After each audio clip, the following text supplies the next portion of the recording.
Трансплантацијата на органи е многу важна тема. За ова разговараме со доктор Билјана Кузмановска, национална координаторка за трансплантација.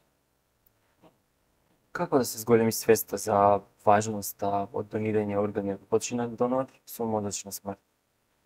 Благодарам пред се на поканата. Ги поздравувам гледателите. Ова е многу важна тема, како што кажавте, заради тоа што тоа е тема за која што ретко се разговара, а сепак во медицината е многу важна.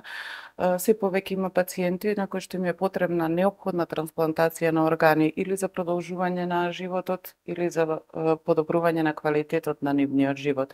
Меѓутоа, она со кое што се соочува целиот свет е недостаток на органи кои што би можеле да се трансплантираат и заради тоа се воведла методата кадаверична трансплантација или трансплантација од починат донор. За да биде успешна трансплантацијата од починат донор, пред се е потребно да се зголеми свеста, да се зголеми здравствената едукација на населението, што значи трансплантација од починат донор. Тука би почнала од мозочна смрт и кој се може да биде починат донор. Починат донор не може да биде секој човек кој што починал во домашни услови, надвор од интензивна во болнички услови. Значи, починат донор може да биде само пациент кај кого е дијагностицирана мозочна смрт. Тоа значи дека во мозокот нема циркулација на крв, дека мозокот не се исхранува и практично е мртов, а се одржува во интензивна нега благодарејќи на респиратор и лекови, значи по вештачки пат се одржуваат се уште срцето, белите дробови и циркулацијата. Тој пациент кај кого е дијагностицирана мозочна смрт, по строги медицински процедури, кои што се клинички тестови и параклинички тестови, во очите на законот е мртов.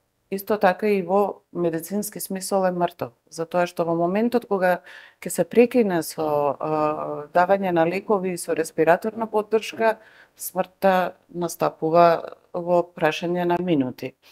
Заради тоа морам да потенцирам дека починат донор е донор кај кој што е дијагностицирана мозочна смрт во услови на интензивна нега и кој што се одржува со респиратор и со медикаменти 24 до 48 часа, најдобро е што пократко до добивање на дозвола за трансплантација на органи, за да можеме во таа битка со времето да органите кои се трансплантираат да бидат во што подобра состојба, што позачувани органи, за да од друга страна реципиентот, односно примателот на орган, прими квалитетен орган.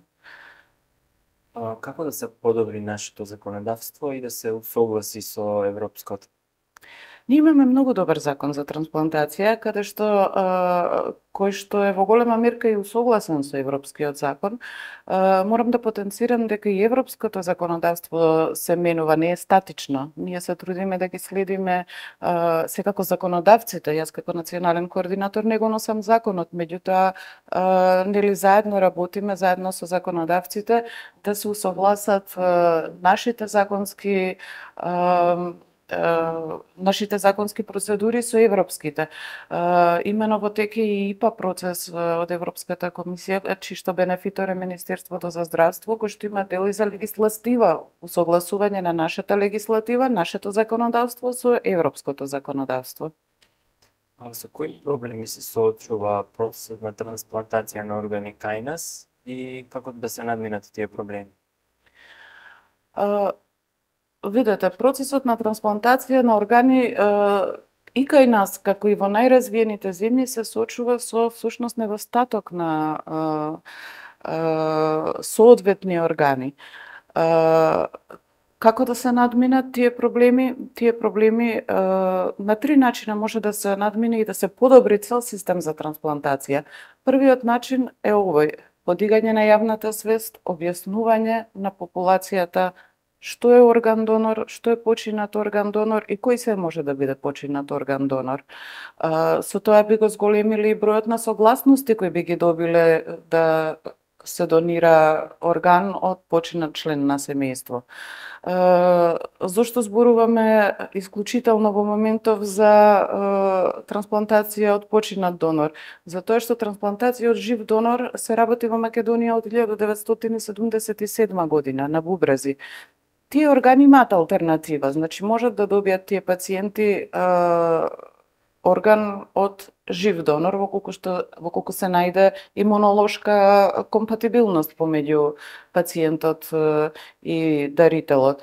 Меѓутоа има органи, срцето нема алтернатива. Мора да биде пациент кој што чека срце, мора да добие срце од починат донор. Не може жив донор да донира срце.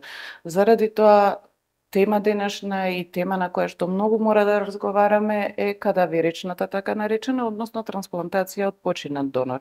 А за да се подобри системот, покрај пратење на легислативата, која што мислам дека ни е добра и ја усогласуваме со европската, потоа кампањи во кои што ќе учествуваат доктори, во кои што ќе учествуваат новинари, меѓутоа сметам дека треба да учествуваат и пациенти кои што чекаат, кои што се на листата на органи, кои што ќе си ги кажат своите маки со кои се соочуваат и стравови, за да може да допре тоа до популацијата, да сватат дека тоа се живи луѓе кои што секој ден стрепат за својот живот, кои што не знаат колку долго ќе живеат, колку долго ќе чекаат орган, дали ќе дочекаат орган.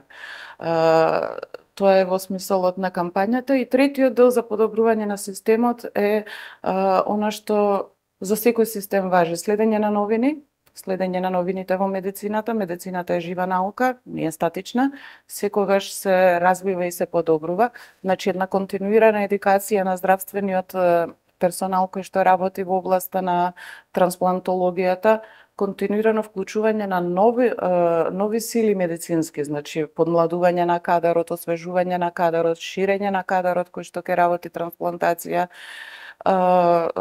и секако подобрување на медицинската здравствена инфраструктура, следење на новините медицински и набавка на нова апаратура. Каков е ставот на религиите кога е во прашање дарувањето органи? Ниедна од мајорните религии не се спротивставува на орган донорството, напротив, го охрабруваат како чин на човеколюбие и еден од најблагородните чинови. Во разговор со колешка од Хрватска, прашувајќи ја како они стигнале до таму каде што стигнале, бидејќи Хрватска е една од, и заедно со Словенија, една од водечките земји во Европа по број на трансплантации од починат донор.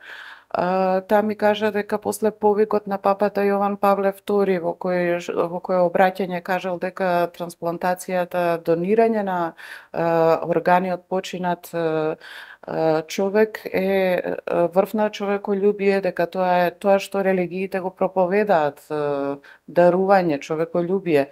Тоа е во однос на католичката вера. Православната исто така не се противи, исламот не се противи, имам исламски земји каде што се прави кадаверична трансплантација. Кувајт е еден од земјите каде што има голем број на донори, значи официјалните религии не, будизмот не се противи, хиндуизмот не се противи.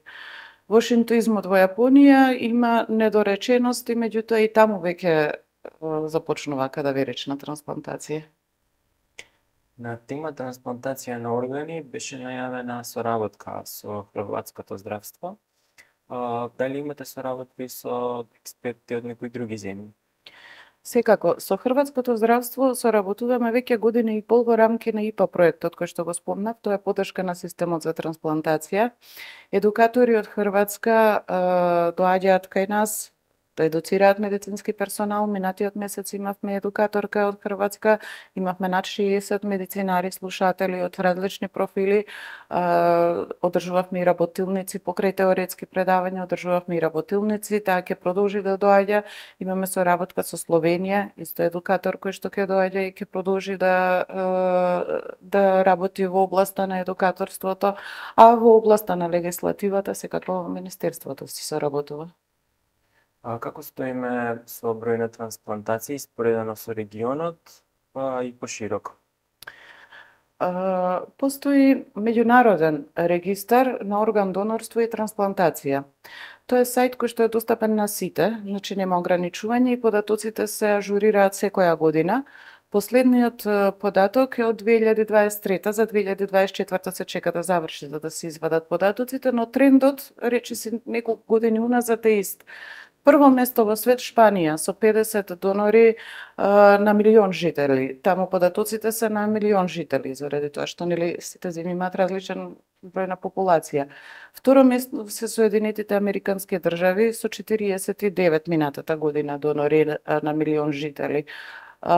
Потоа следат европските земји, а при врвот на европските земји се Хрватска и Словенија со околу 30 донори на милион жители. Од Јужна Америка се Аргентина, Бразил и Уругвај.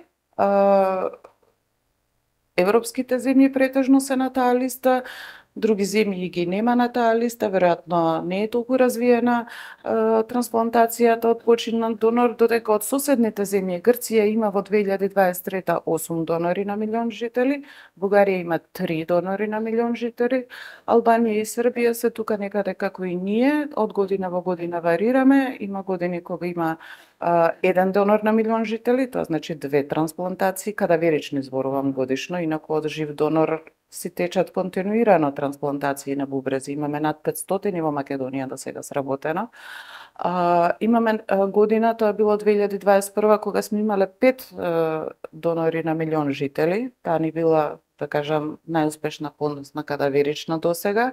И се надевам дека ќе продолжиме трендот да ни биде нагорен со сите овие кампањи и едукација на населението. Значи, Албанија, Србија и Македонија се тука некаде со исти бројки, Бугарија 3 на милион и од соседните земји Грција е со 8. А Словенија и Хрватска се меѓу европскиот врв. Доктор Кузмановска, благодарам што бевте гостинка во студиото на МИА и што разговаравме на оваа важна тема. Ви благодарам на поканата. Благодарам многу.